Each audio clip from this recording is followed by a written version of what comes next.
He's in Miami.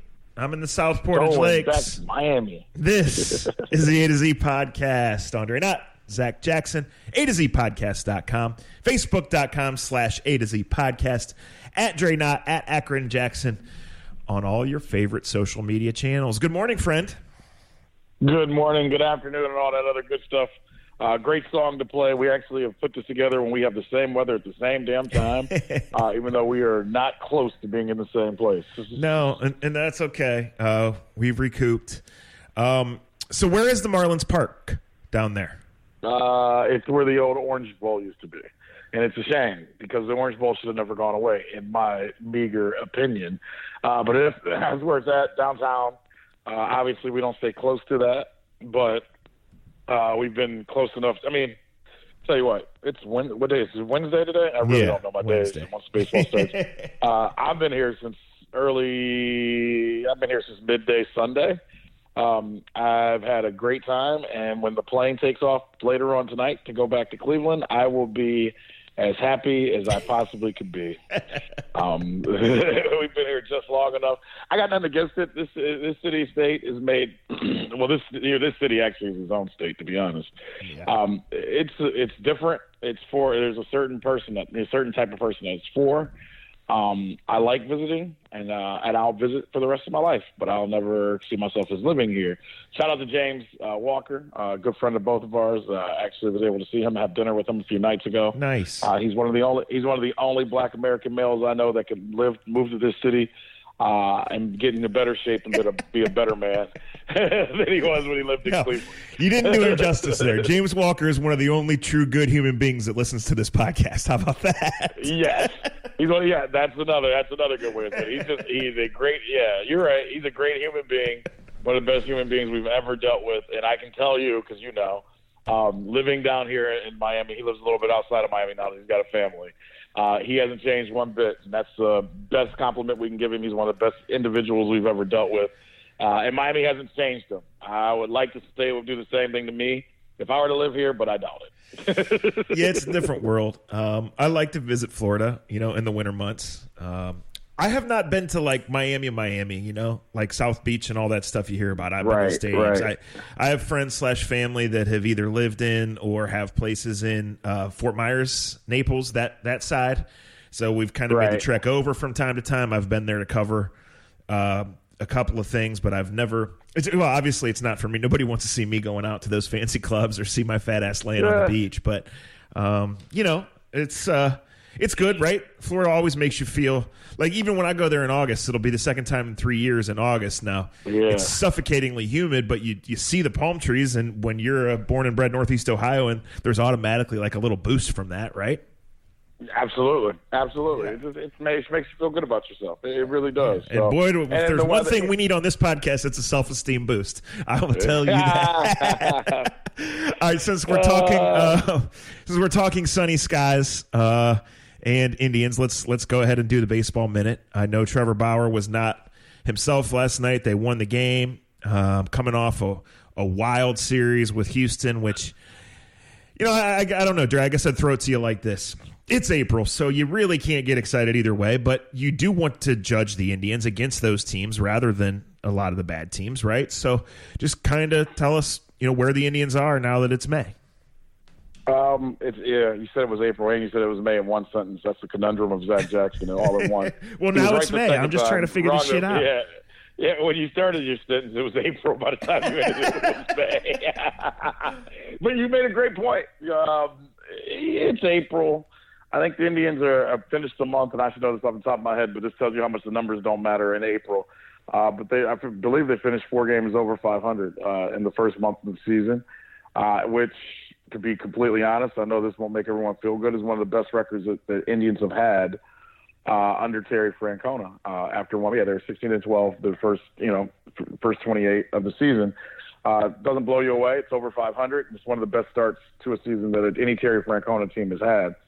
There's a lot of ways to manipulate how you feel about a team, but I thought those 4 games in Houston were very telling.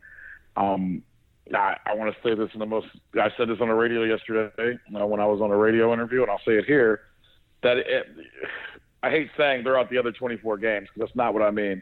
because they all have an importance. But those 4 games against, I think the Houston Astros are the best team in the American League from 1 to 25. You can talk about Boston, you can talk about the Yankees, but there's something about how that team is put together down in Houston. Just the pitching, the bullpen, their first 6 hitters. They're something to deal with. They're not going to be easy to beat in 7 games, or even 5 games. We learned that the hard way last year. I think the whole American League, all of baseball, learned it 2 years ago. And the Indians, for the first, I think I said this when we left because we didn't do the 4th game, but even in the 4th game plays into this. For the first 7 innings of those games, the Indians can play with them. Pitching wise, they can pitch with them when everything is right. Having another hitter or two would help tremendously. And putting more in the bullpen to be able to, because if you're going to play those type of teams, you don't need 1 or 2 arms in the pen. You need 3 or 4. And the Indians don't have it. So, yes, they can compete with the big boys is what this weekend told us. If they get a win today, they go on a 6-game win trip, and it's going on a 6-game road trip, and they go win 4-2. You go 4-2 on 6-game road trips throughout the rest of the season, you're going to have a pretty good record. They're not a perfect team, as we all know. Bauer was, I thought Bauer was fine last night. He went 7 innings and had 10 strikeouts. And that just tells you the greatness that is Trevor Bauer right now. And he was a dick after the game, and that's fine. I'm used to it. I was a dick right back to him, and it was no hard feelings. I know him and I are fine. Because you're both dicks, but go ahead. Yeah, and pretty much. We're both brilliant dicks. What can we say? You're both fucking wackos. Right. Yeah. You know however it works. But you know what? It made for an interesting interview, and it made everybody in Miami media scared as shit of us because they wouldn't ask a question. They just stood there and watched us volley back and forth and just went, okay, that's done. And that's how, but his greatness is starting to show up, Zach. I mean, you say it, we all say it. He was pretty average at best for the first 3 innings, and that's fine. He threw 120 pitches coming against Houston to start before, and I mean that wears you down. And let's be honest, I don't care if you're a whack job athlete or a whack job commentator. Your focus is a little different when you're in Houston going against one of the best teams in baseball, and then when you're in Miami going against one of the worst teams in baseball and everything else that comes with Miami, right? I think that's natural. I don't care who you are and how you're wired. Yeah. And I thought the Indians played that way, but they won the game. So, like I said, they can win today, get home, have an off day, and then get back into 50-degree weather and long sleeves and all that other fun shit that we get in Northeast Ohio. Yeah, all right. So, even though I'm in a great mood today, I don't know exactly where the next 30 or so of this podcast is going to go, but I want to start with this.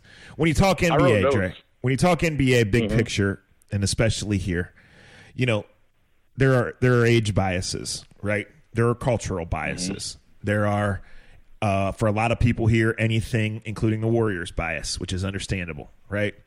The league right now is not perfect. The league is in good shape. The league has joined the NFL and being talked about 365, right? It has some real star power.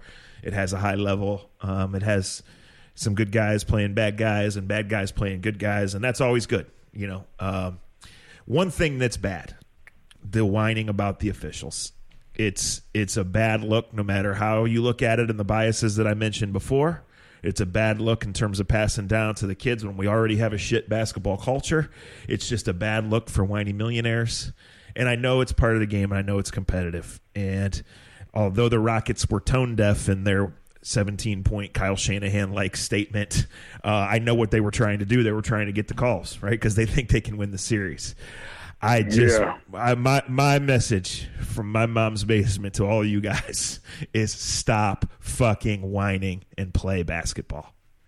Well, too late, and that series is over because they concentrated on fucking calls for 2 days rather than just concentrating on basketball. Let's be honest. You make a big 3 late in that game in game 1, they don't say a word about the officiating. They may say a word about the officiating, but it's over 15 minutes after the game, and you move on and you work for it. That's a microcosm of our world. Sure it sucks. We don't respect authority for whatever reason. We can get into it, how we deal with cops, how we deal with our older people, and how we deal with. I mean, we talk about these dads that are super coaches for these 8-year-old teams. How do these super dads and these super coaches treat officials in Little League? This is our society.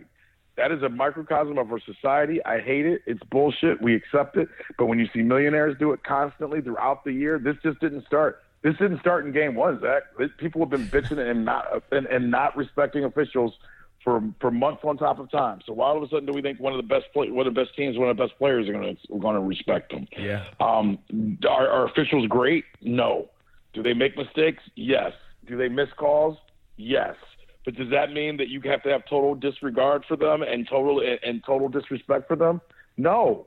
And that's not, unfortunately, that was not how the generation of the two people that are speaking on this podcast was raised. It's not how the generation of how the generations that came before us were raised. But we have a generation now that our feelings and our thoughts are just as important or more important than the person that's an authoritative figure.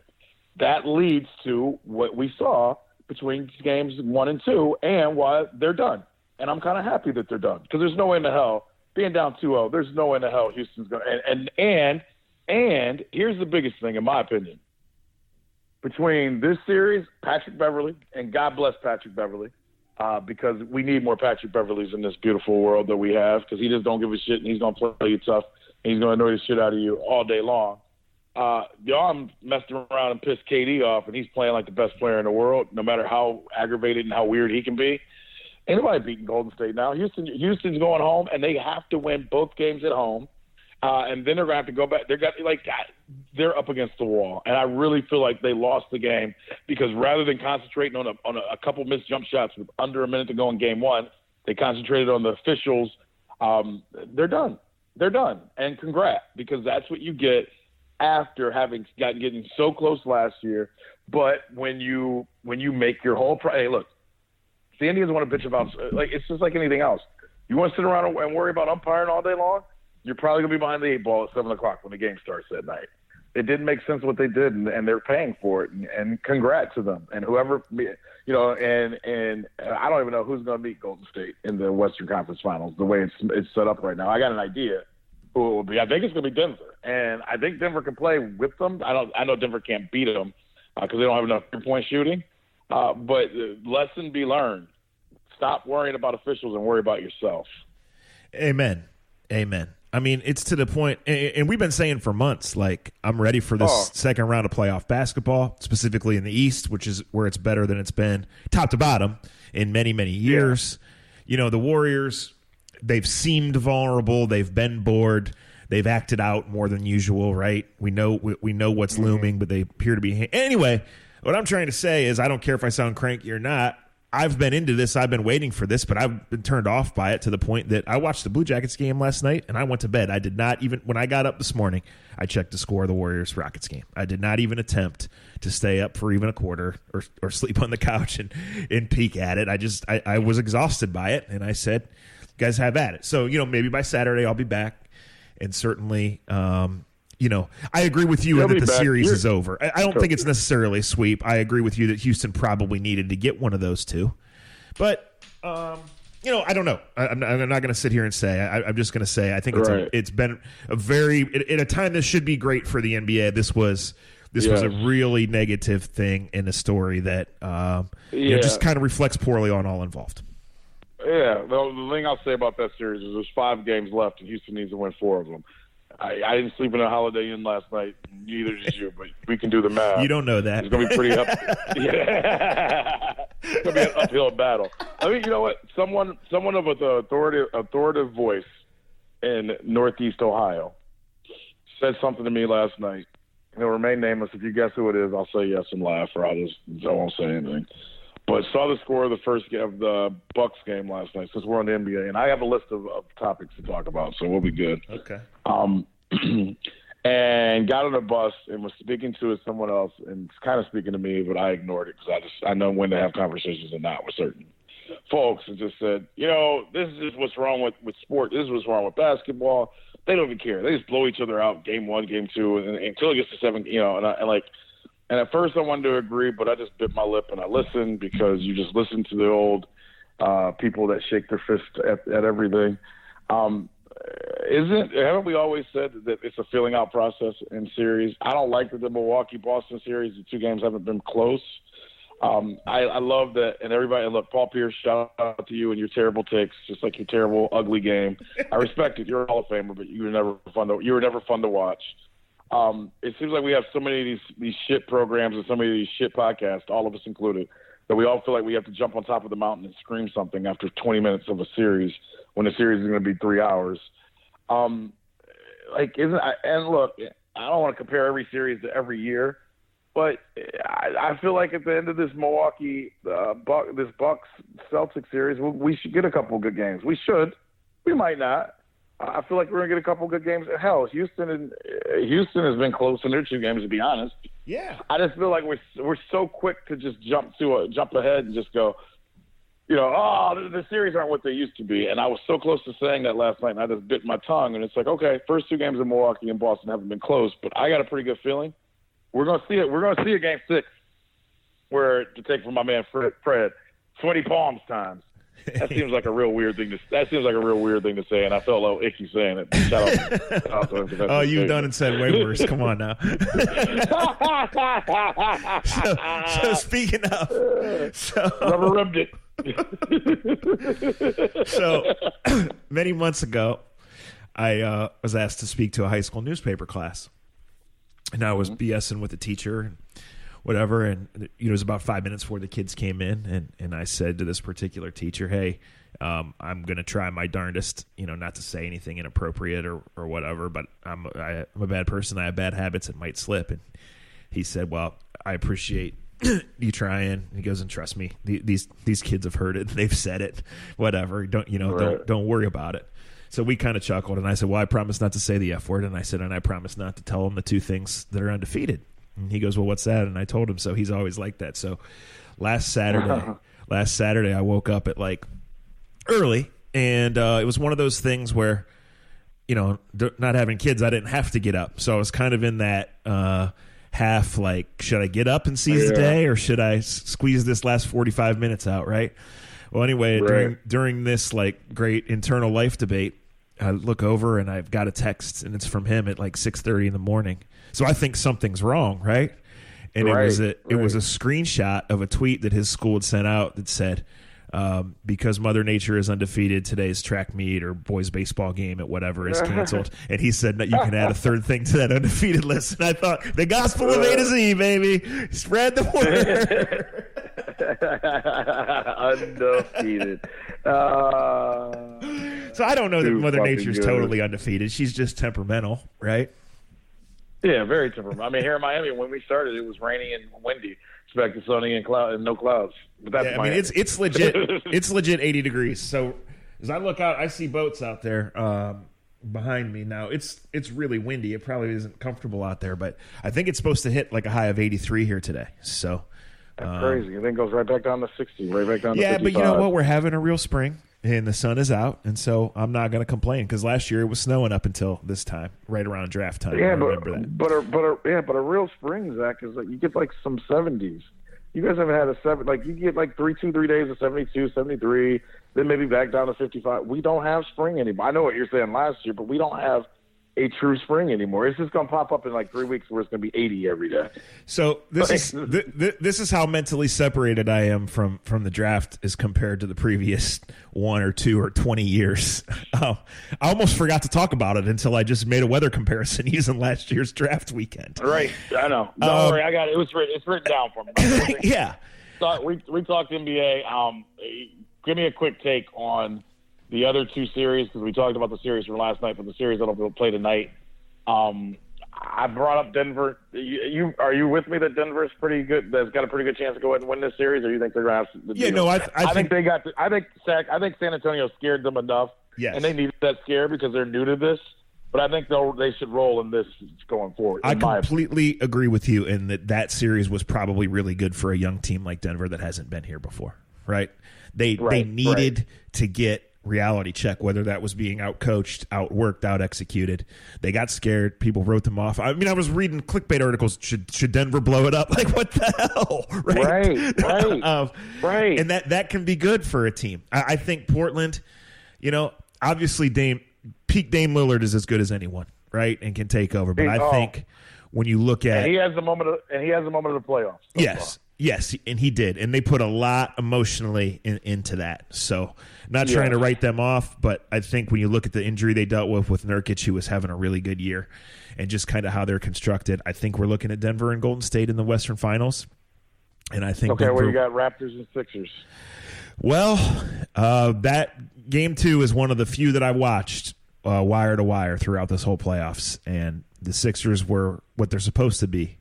Then I still think that Kawhi is really good and that the Raptors are really good and will win that series. As a matter of fact, I still think the Raptors will win the Eastern Conference. Wow. Okay. You're sticking with that. That's how you feel. The Sixers are hard to watch. Something about the Sixers is weird to me. Well, their defense is pathetic, first of all. Yeah. They got a bunch of, you know what? They're all about the process until they weren't about the process, right? They didn't rush anything and how they put that team together. They let that team. They took forever. They took losses on losses, and then all of a sudden and I get why they did it. Then when they thought they were good, they kind of lost track of that and started making all these trades to perfect the team in this season. And I just think they've lost a little bit of the chemistry of what made them kind of a fun, sexy team to watch. Yeah, I know what you're saying there. But I think it's less about bigger picture now, and it's more about, teams are going to beg Ben Simmons to shoot, right? But no, you're right. I think it is when you make them play in the half court, right? It is awkward. Yeah. It does seem kind of forced with those guys, right? Because they've got several ball dominant guys. Now Embiid, right. Embiid is he's a freak show. He's a special guy. And when he's healthy and he's locked in, he can do things that they can't, and that's why they're not out of it against anyone. But I think over the course of these next 5 games, I don't think they can get enough stops to beat the Raptors. I really don't. I'll be surprised anyway. All right. You said, or Sabo said last night, and I don't agree with this, that Kyrie and Tatum can't exist. I disagree. I think guys, and I'm not going at him. I think that's an easy term because everybody blew Kyrie unbelievably going into last night's game. I do think that there are some chemistry issues, obviously, with the Boston Celtics and who gets all the shots. That's a natural thing. I think it's been like a shotgun wedding. They get so far without Kyrie the last couple of years, and now Kyrie is the man. He is their best player. And Tatum, I think, is on the way to being a top 5 player, but not now. He'll be a top 5 player maybe in 2 years, 3 years, but he's not today. I think that they have a weird dynamic because is Kyrie going to be there 3 years from now, or is he going to go somewhere? How do you bring along a talent like Tatum, but also win with Kyrie? Well, I think the Kyrie thing. Doesn't it feel like he's going to leave? So doesn't it feel like this discussion's only for another week to 3? It seems like he's going to leave, in December and January, Zach. Yeah. In April, and after the game last night, he was like, "This is what I mean." We can say a lot of things about Kyrie. I think both of you and I will agree with that, and they're all not positive. But I think you and I would agree that he is way more intelligent than he plays off, and sometimes his intelligence is his biggest detractor because he overthinks things. And says stupid shit because he looks at the questions that are being asked of him as below him. And I think sometimes you get guys like that think that they're so smart that they can outsmart you with their questions because they think you're below them.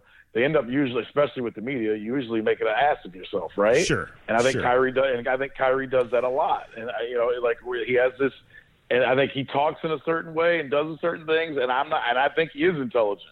But he makes an ass of himself. I don't think he's going any. I mean, do you think he's dumb enough to really just go randomly? I mean, as I'm asking a question. Did you just answer your own question there, friend? Yeah. I really think it is.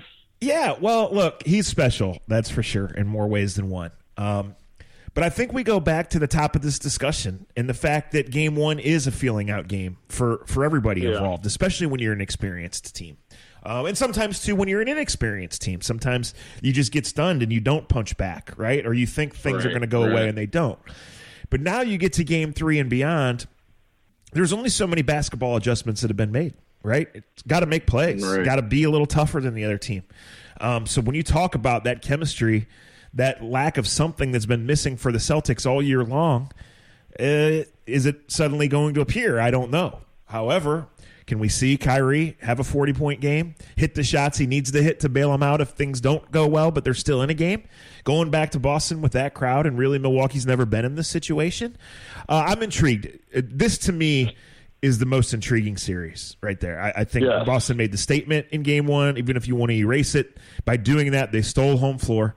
We've known all along that talent is not the issue there. And so, can they make it work? I think we've seen teams do it before that have had things that aren't going to work long term or have had reasons that they underachieve, right?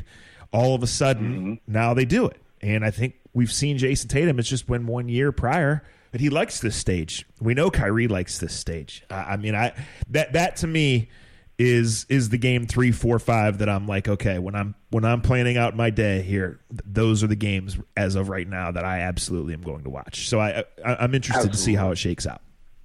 All right, that's our wrap on NBA talk on this podcast. I could ask you who's going to be the Cavs coach, but who gives a fuck? Who gives a shit, right? What's that? Like, doesn't even matter. Like, nobody cares. It could be Jamie Bickerstaff, or it could be my man that coaches over at Highland, Adam Cestaro. Shout out to him. All the same. All the same. Don't wish that on Adam. He's a good guy at heart. All right.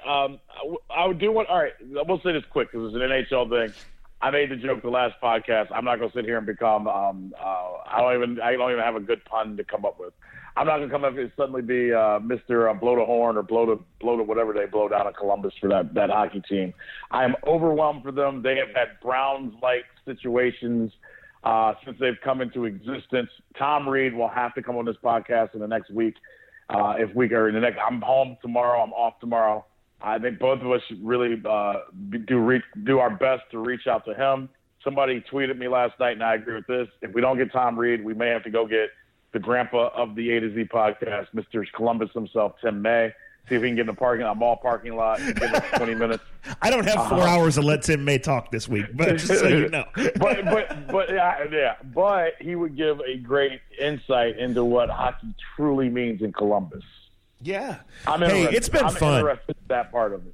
It's been fun. I think it has been. Yeah. Okay. I mean, I last night had some work responsibilities, and I know this shocks the shit out of many of you listening, but I was right to the bar to watch that hockey game, and I was watching. I was engaged. And Thursday night, I'm into it. The Jackets are, they were the 8th seed.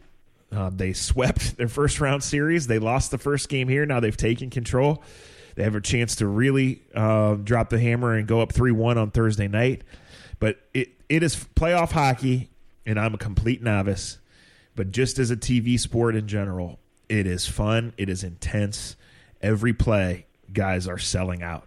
And then when you get a little investment in a team that's kind of an upstart that you have a local tie to, that there is playing a little harder, frankly, a little more fun brand than the other guys, it's been awesome. When I was driving back towards home last night, Jerry, I was listening to hockey on the radio. That was probably a first for me. And when I got there, I was locked in and high-fiving strangers. So it's been a lot of fun. And so, like I said, I've been playing the whole lifelong fan shtick, whatever. I'm not trying to diss anyone or say that I know what's going on. But I can tell you I've been watching these games, and they've been a whole lot of fun to watch. That's awesome. Anything that brings people together and you can have a good time watching and go to bar. Sure, it's awesome. It's a little bit of the Cavs void from. The last few years in the playoffs, there were times that I would pitch in and work. Sometimes I'd just be going to shoot-arounds, working all along. But otherwise, I was making plans with my friends, with my cousins, with my neighbors, with my coworkers. Let's watch the Cavs and lock in. And so, it's a little easier on my liver and my wallet this time around. But I am engaged to the Blue Jackets games right now, and Saturday night the Kentucky Derby's on NBC, and Blue Jackets Boston Game 5 is on main NBC right after. So hopefully should be a large audience, and hopefully it's a closeout game for the Jackets. What time I work on Saturday? I might be getting a cough. I gotta check that out. But seriously, we play at 4:00, so hopefully I'll be out by 7:38. Perfect. And seriously. We will try, and they will be back in Columbus because they were just the first. They're in Columbus. Tomorrow's in Columbus. Saturday, be back in Boston. Yep. Shit. They go 1-1 at the end. We got to find a way to get Tom Reed for a couple minutes, and to get Tim May. We could dedicate 30 minutes to the Columbus Blue Jackets. Well, maybe. I don't know. I got rookie minicamp Friday. Yeah, we'll see. Well, listen. Hopefully, they're still playing next week. They should be either way. So. Right. I know. I just want to get it in while we can. All right. You just brought up rookie minicamp, and I'm gonna take a picture of my notes so people really see that I really took notes, and you can post it with this. And I'm marking through what we've already talked. I was going to talk about Milwaukee, but we don't need to talk about them right now. We talked enough about Boston. I said Houston is done. I believe that on our last podcast before the draft, and we're going NFL draft now, that I said to you, is there any chance that Greedy Williams will be around when the Browns pick? And it's not trying to pat myself in the back. You assholes will talk me down enough anyway, and we know my arms are too short to reach anyway. All the jokes are out of the way. But I remember asking you about Greedy, and I asked you about the defensive tackle that Jeffrey Simmons, I believe it was the other guy that we talked about. And we both felt that they were going to be too hard for the Browns to get to, right? Yeah. We both thought Greedy Williams would go early. So let me just start with this, because I've read some things on the draft. The draft is way more difficult for me now, because obviously there's games going on, and I know what's going on, but I can't keep up. I took the picture last night where I can watch the NBA playoffs and be at a baseball game. I can't keep up with the NFL draft and be at a baseball game. Why did Greedy Williams fall? Why did Greedy fall? I love it from afar. This is my personal thing. This isn't me reading any magazines. This is just watching a handful of games, knowing what I've seen, and knowing his size, and knowing who he played against. I'm gung-ho about getting Greedy Williams in a Cleveland Browns uniform for two reasons. Number one, he can play. Number two, I am worried about Ward and his concussions and the long-term health of what that means. But how the hell was he still around on Friday, and what does this mean for the Browns in your opinion? Well, not just around on Friday, but around at pick 46. So, yeah. Bigger picture, it was strange because no corner went till 30. I think it was the stat was the first draft since 1974 that a corner didn't go in the top 25. And specifically in today's game, where Dorsey has been real clear you need 5 corners and everybody needs them. I just don't think there was a high opinion of this class, Trey. And I think some of it was the defensive line group was so outstanding and teams were enamored with that. Some of it was teams like the Falcons kind of moving up and taking offensive linemen. Guys who had been projected for that early second ended up going in the 18 to 30 range, and that's just what those teams' needs were. So, I just think with Greedy, he's far from a finished product. He was a 2-year college player. He redshirted, then he started for 2 years. And he made business decisions last year with the tackling and by not playing in the bowl game. And I don't have a problem with that. And a lot of people don't have a problem with that. And John Dorsey is one of them that doesn't have a problem with that. I think as it went through the process, I think people involved at LSU probably did not have flattering things to say about Greedy involved with that. So I think some teams just went another direction. I mean, when you look at DeAndre Baker, the first corner that went, he's a different guy than Greedy physically. When you look at Rock Ya-Sin, who the Colts ended up taking instead of Greedy, he's just a different guy. So I think it's a different strokes for different folks type of thing. I don't think the Browns blinked, although I know they were trying to trade ahead of where they did. They didn't have to. And they knew with the Colts there that they didn't have to make a panic move because the Colts had taken their corner. Dorsey and Ballard have that close relationship. The teams had similar needs, and it's just where it went. So what you're getting in Greedy is an unfinished product, but it's a gamble on a guy at 47 that eventually could be that top-tier corner, which teams spend years looking for, right? So It's a great situation to just where the roster's been. This goes for Greedy and all the guys. None of them have to play. None of them are starters right now, but they get the opportunity, obviously, to compete. Things change quickly in the NFL. And in an ideal situation, Greedy will get coached up. I think the real encouraging thing, the Browns hired a defensive coordinator who was a D-backs coach. They hired 2 long-time D-backs coaches from other organizations. They come in. The fact that those guys would sign off on Greedy, that this is kind of the endorsement, the direction that they would go organizationally, because it's still an important pick, right? This wasn't the top 4 in the 35 picks draft like last year, but it's still an important pick. And I think those are all positive signs. I think Greedy will get baptized in training camp by his 2 LSU buddies. Oh, yeah. He'll get coached up in the way they want to. And Dorsey kind of explained this too. The way it's not just college offenses, Dre, that are hard to evaluate right now for the NFL. Right. The way teams defend them, everybody coaches their defensive backs a little differently, right? From zone to man to how to tackle to do all these things. And I just don't think at the core, and again, this is not direct information. I just think some teams were like, I don't know about this guy. He's a little too Hollywood. He's a little too immature. And Dorsey was like, I know about this guy. He's got tons of talent, and we'll teach him how to tackle. Or if he doesn't ever want to pop somebody's head off, that's fine, because we're not asking him to do that. We're asking him to recover when he's beat by 3 yards and make a play on the ball, right? So we'll see what happens. Let's be honest. Do you want your corners? I mean, with the way the game is played, do you want your corners getting big hits? Is that the number one thing that matters? Because I get it. Like 10 years ago, I want a guy that's hard edge, hard nose, but at the corner position. But not today. That's the least of my worries. I don't want Ward to hit anybody the rest of his career if I have my druthers. Well, no, that's what I want in my fourth round corner is somebody that's going to knock people's head off on special teams, and then if it doesn't work, he can play nickel, he can play safety for me, right? I don't want that in my first round corner. And this was essentially your first round pick, because talent wise, all 32 teams had Greedy Williams as a first round talent. Some nitpicked, some had concerns, some just weren't taking a corner. That's how you get a guy like that at 46. Yes, and the kid from Georgia that went pretty high, he's talented. I like the pick. I like the linebacker out of Alabama as well. I don't know why, and don't talk about seventh round picks very often, but of course everybody's watched 15 Alabama games. I think he can play. He had the right mindset. He went to Alabama. It's not like you go to Alabama and play linebacker at 18 years old. You got to earn your way on the field at Alabama to play.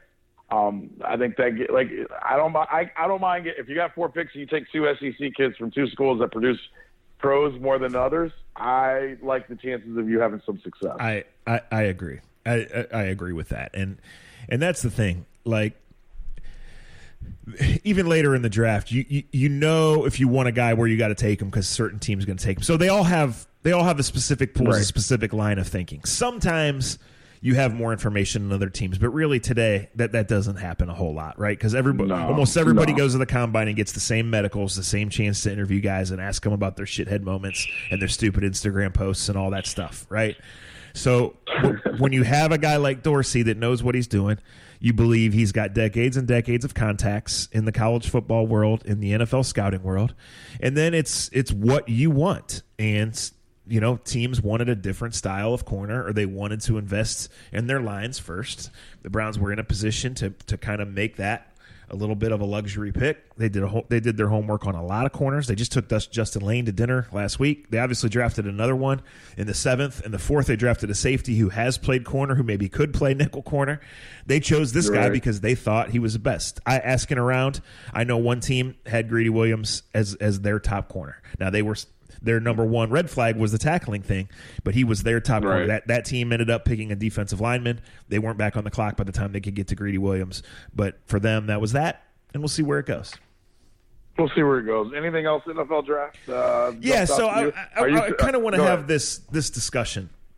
Like, it is different, and it's good when you're not picking guys that have to start, because this is a hard league, guys. And even when you make the right pick, the guy's got to stay healthy. The guy's got to learn your playbook. The guy's got to fit your scheme. The guy's got to not be an idiot. All these things got to work together, right? And then the next year he's got to stay healthy again. Then the next year he's got to fit your scheme again. And we know all these things and all these changes for the Browns. So much hasn't worked. I don't like, at the core, picking a kicker there. I just don't. I think you lit the pick on fire. We'll see. However, 2 things. John Dorsey's really good, and he's on a heater. He's not infallible.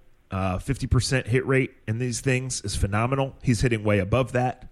Will there be regression? Will things work out? Do you evaluate different guys and different picks differently at different times? Yes. So we'll see how it all works out. I think if you're a Browns fan, you feel good about Dorsey. Not every pick is perfect. Not every pick is going to matter. It's way more about who than what. I mean, let's go back 16 years. The Browns take Ryan Pomperian in the 5th round. I would have said, you would have said, they lit that pick on fire. Well, it was the right long snapper, right? You didn't have to worry about that position for 8 more years. That's one of the great 5th-round picks in history of the team. Okay? So one of the best picks they've had. Yep. Yeah. So I mean, he became the first guy drafted by the new Browns to go to the Pro Bowl. That's fucking sad, but it's the truth. So it's way more about guys, and there's so much that goes into it being the right guy and it being the right pick. If I'm the Browns right now, I don't feel real comfortable about my kicking situation or my backup quarterback situation. None of us are going to know, me, you, or John Dorsey, or anyone listening, how that's going to shake out when the games really count. We'll see. They still might go get a veteran kicker. This kid from Oklahoma who does have a big leg. He's kind of built like you, 5'9", 214. Yeah. We'll see. Do I think that a rookie kicker on Monday night in San Fran or the Jets is the way you want to go? No. Is he maybe better than Greg Joseph? Is this maybe going to be a great pick? Sure. Is it the end of the world if it's not?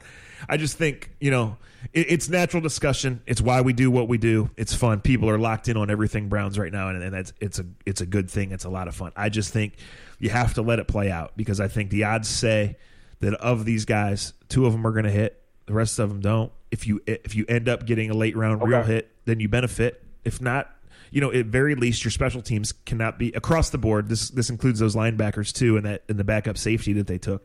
Your special teams could not possibly be any fucking worse than they were last year. So you add some speed. You bring a new special teams coach. Somebody in this group is going to be involved in a play that wins or loses you a game. I would have to feel real good about a kicker to take him in the 5th round. Maybe they do. Okay, but we'll see. Okay, let me ask you this: what are the just going off of everything you just said? And I don't know a lot about the kicker. I just think about what the kicking game is in the league now and how many kicks we see win or lose games week in and week out. You just said there's a 50-50 proposal on whether guys in the 5th, 6th round, 7th round make it. We just talked about Ryan Pomprion. I just think that where the game is at now, the importance of a kicker, if you believe that asshole can constantly, I'm not calling him an asshole, I'm just using the phrase. Yeah.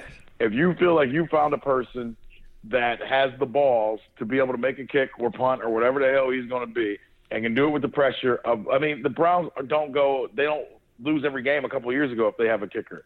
They may make the playoffs last year if they had a kicker. The importance of a kicker to me, I can't be old school, get off my yard anymore about this. If this kid is legit and he pushes the guy that was ahead of him, just like we would say about fullback, linebacker, or the guy that runs down on special teams and breaks makes tackles. There is an importance to this, and if you feel like you got a guy, and I'm not here to defend John, I don't have to defend the Browns or anybody drafted. I just don't care anymore or categorize it the way I used to because there is an importance to finding kickers that can do the job. No, there is no doubt it's an important position. And the Chargers went through 7 in 5 years last year. Ended up mid-season finding an undrafted guy. That doesn't mean that undrafted guy is the right guy or that draft guy is the right guy. You have to go through it. And I think they're looking and they're saying, over the course of stacking these picks, we took an extra linebacker, we took an extra corner, we took a developmental guard who's 3 years down the road, and we took a kicker because there's a chance that one of those guys helps us 2 years from now, right? Otherwise, we'll draft again. We'll sign him again. We're still a young team. Right. Well, I was going to say the other thing is if they hadn't established all the stuff that they've established already, like let's say they needed a left guard. Let's say, then I would look at it differently. Because of what they already have stacked up on this team, I don't have a problem with it. Does that make sense? Yeah. Because of that, because it's like, all right, you may need this. May be a pick that helps. Like when Butch Davis took Ryan Pomprion, it was the worst pick ever because they had so many needs. Yeah, it worked out, and yeah, we can call it the best 5th round pick of all time, and we can do all that stuff, and it sounds good. But it was still a terrible pick because they needed linebackers, cornerbacks, receivers, running backs. They needed so much at the time that, to me, that was a waste of a 5th round pick, considering Ryan Pomprion could have took the phone call on Sunday morning and still you would have got the same player. Sure, right. No, there's a million ways you can look at it, right? These guys come – it's Wednesday. Tomorrow these guys come in the building, Dre. They go to rookie mini camp. They sign some papers. They get their physicals taken. They pose for a picture. They get a pair of cleats. The draft picks get 4 pair of cleats, and they go out there. And at that time, the guys that get drafted higher might get more chances, but really you're in the building, you're on the team until you're not, right? You were a name on a card. You got a little pub. You got to get some hugs and send out some tweets because you got picked. And now you're a name on a card again. And you hope that the Browns or somebody else gives you paychecks for as long as you possibly can. But there's a million ways it can turn out, and a million different ways the investments can go right or wrong. So it is a crapshoot. I don't like it procedurally, but I'm not going to sit here and say, man, am I tired of John Dorsey, or man, this is going to be the one that really stunts their growth. I'll just put it like this. If you hadn't seen Devin Bush both play last year and then seen him up close a few weeks ago in Detroit, if I would have said to you, Dre, the Pittsburgh Steelers in this draft, I know you were busy watching baseball, so here's what the Steelers did. I saw a suit, too. Right, right. But if you wouldn't have seen any of it, all right, I would have said, Dre. Right. They traded up and they took a linebacker who absolutely plays with his hair on fire. And the rest of the guys they took all had Midwestern roots. 2 of them are exceptionally fast, and 4 of them are known for being exceptionally tough. You would say that sounds like a Steelers draft, right? Because the same guys have been drafted for the Steelers for 20 fucking years. The Browns are just now getting to that stage where they can say this is what we want our guys to look like. Taki and Mac Wilson were drafted because they need to get tougher and more athletic at linebacker. Will those guys work? Will it work? How will Steve Wilks use the linebackers? Will Schobert be here in a year? Will Kirksey be? We don't know any of that. But those 2 guys were drafted on those traits for that. The 3 defensive backs were drafted for their super athletic traits, right? We'll see how it works going forward. And, finally you're getting to that point where you're drafting for that mold, because everybody stacks the top 60 guys pretty darn close to the same, as we talked about, right? Taki? Is that how you say it? Taki. Yes. Sione Taki. Sione Taki. I'm just going to call him Taki. Yeah, just call him Taki. Just call him Taki. That sounds like something. No, I'm going to call him Taki. Anytime I get all the verbs out, I'm going to say Taki. It sounds like something I ate at this Peruvian. It sounds like somebody at this Peruvian restaurant a couple nights ago. Taki. I like it. I like Taki. Could you imagine when he makes a tackle with that dude and that pumpkin head he's going to be screaming and doing?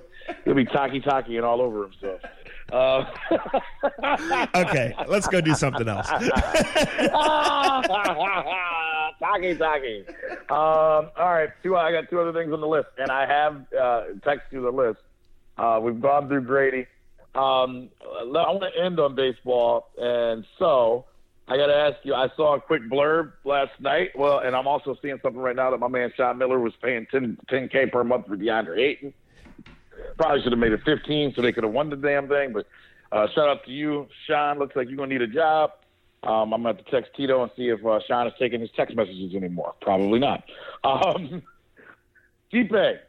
Sounds like he's going to get his chance in August, man. And I think I'll be in New York when it happens. Why are these UFC? And anybody that listens to this podcast knows we don't know a lot about UFC, so this won't be a long conversation. But it looks like he's finally going to get his opportunity to get his belt back. Where will you be on that August night? I think it's August 3rd, maybe. I know I'm in New York when it happens, but still a big deal if Stipe can get the heavyweight championship back in the UFC. Still a big deal to me because he's local, and we've talked about. I have friends that are into UFC. I'm not one of them, but I've enjoyed having Stipe on the podcast, watching his fights, following it, and I was watching last summer when he got beat. I know he hasn't fought since then. August 17th is when it is. So I will be at a bar in Indianapolis because the Browns play at 4 o'clock that day in the preseason. So I will be watching. And, yes, I do care about that. And I will be rooting for Stipe all the way and hopefully getting in a couple bar fights myself that night. Me too. I'll be in New York City. Bring it, bitches. The Indians play at 1 o'clock. They got a 1 o'clock game on Sunday. Looks like my eyes won't be open that day. Moving on. And to finish things off, Stipe, you're always welcome back here. And stop dodging me on our Swenson's challenge. We'll kick your ass in that. And I'll make sure that Zach doesn't mumble anything about you when we hang up after we eat all the Swenson's against you. Stipe, you want a piece of me? You know where I live, bitch. Don't mumble, Stipe. You know what he's talking about. And our exclamation point to me on this podcast, 2 things. One of my favorite podcasts over the last couple of weeks to listen to on the road, because I listen to podcasts a little bit differently when baseball season starts because of all the travel. John Tellett, shout out to my man JT over at you guys know if you've listened to this podcast, there's an importance to what JT has done. Just as a person and just as a person that listens to our podcast, I've enjoyed listening to him talk to different people, as it's called Tellett Talks. If you're looking for a new podcast to listen to, also my another podcast that I've enjoyed recently is called The Knuckleheads with Quentin Richardson and Darius Miles. It's different. It's sponsored by Hennessy. But I've heard some of the best interviews I've heard with NBA players in a long time because they're just real. They had on last week. This week they had Patrick Beverley on last week. And I happened to listen to their Patrick Beverley one the night that Dame hit the game-winning shot to finish their series, and it was amazing because they asked Patrick Beverley, because he's a defensive guy or whatever else. They were just talking about who's the most underrated guy that's really a star that nobody gives credit to, and literally on that podcast they went for about 10 to 15 minutes on how Dame is one of the best players in the NBA and how he plays in the system, and if he got to play like play at Houston or play somewhere where they would just give him the ball, how he would be James Harden like. And I found it funny because it's just, when guys know the sport, unlike any others. Sure. They schooled me. And when I went and when Dame had that game that same night, so I just think with podcasts and anything, when you listen to or read, it's nice when you read something that actually knows. And I know it's easy to make jokes because we all know what Darius Miles was in Cleveland, but he's pretty open about his time in Cleveland. And I'm not here to sell everybody else's podcast, but Knuckleheads. One of the best ones I've listened to since spring training. So give those two a shout-out. Last thing I want to say is CC Sabathia last night became the 16th pitcher in Major League Baseball history to get 3,000 strikeouts. Only 3 left-handed pitchers of all freaking time have ever done that in the whole history of the game of baseball. Obviously, he's always a Cleveland kid to me. I remember when he was 20 years old, 19 years ago. You can do the math where him and I are close to the same age. I'm not going to claim to be best friends with him. We know of each other. I didn't play with him. I didn't cover him. You come up to his belly button. A little bit higher, dick face. It's been really cool to watch his whole career, and it kind of ages me. I'll admit, I've been aged. I feel like I've aged a little bit as I've watched. I look at other people's faces that I remember when they were younger. I remember what Steve Kerr looked like when he played. I remember now. I was watching his press conference last night, and I was like, "Damn, Steve Kerr's starting to look old." And it makes you realize you're old too, because you know what he used to look like. CC is the perfect example of that. I don't know how many other athletes I'm going to see be dominant for 19, 20 more years. So shout out to CC and what he's accomplished, what he's overcome. The man that he is. I know guys that have played with him. I know the impact he's had on guys that he's had in the clubhouse, where he takes no shit, but he's always been a good guy and taught people, the right way to be a professional. I respect those type of guys, and if you don't think he's a Hall of Famer, you're an idiot. He's definitely a Hall of Famer just off the numbers I said to start this with. And he's another guy that's got a great podcast as well with Ryan Russillo. Every asshole's got a podcast these days, huh? Hey, man, they better get their own T-shirts and their own sayings if they want to be unique. Well, sure. only one podcast has a segment sponsored by American Fireworks, and it's called Glory Days. And we close this one with a little American Fireworks Glory Days. So LeBron's last year of high school hoops would have been 2002, 2003. And by then it had long become a circus. Early on, it was about seeing the games and seeing this prodigious talent and seeing them take on some of the national powers and seeing some of the best players in the country come to Akron or come to Cleveland or come to Columbus to play St. V or to play in the undercard games and all of this stuff that went on. And that was right about when the throwback jersey era started, and it was really popular. And I specifically remember a game in December of 2002 where I saw Kennard Lang at the game, and he was wearing a throwback. Yeah. And the next day or next week, I talked to him, and he was explaining to me how many throwback jerseys, and then it kind of took off from there. Kennard was always just a little cooler than everybody, right? He was ahead of the trends.